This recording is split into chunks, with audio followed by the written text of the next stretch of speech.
Nationally press briefing করে আমাদের secretary করেছে। আমরা মনে করি যে জাতীয় জুলাই সনদ যে উদ্দেশ্যে এটা প্রণীত হয়েছে, ইতিমধ্যে অধ্যাদেশ জারি হয়েছে।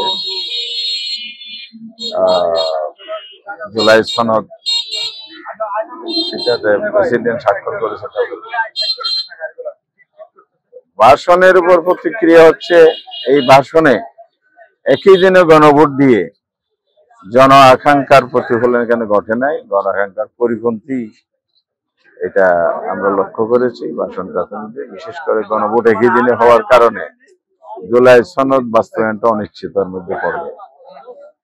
সেই জন্য এটা আমরা আরো পর্যালোচনা করে দেখব, এই যে নেতিবাচক বিষয়গুলো আছে এগুলো যে সরকার আনলো না, এটার মধ্যে দিয়ে জন আকাঙ্ক্ষাকে উপেক্ষা করা হয়েছে। সেজন্য জুলাই স্পিরিট ধারণ করলে, জুলাই সনদকে বাস্তবায়ন করতে হলে গণভোটটা নির্বাচনে পুরো করার ব্যাপারে আমাদের দাবি ছিল, সে ব্যাপারে আমরা পুনর্ব্যক্ত করছি।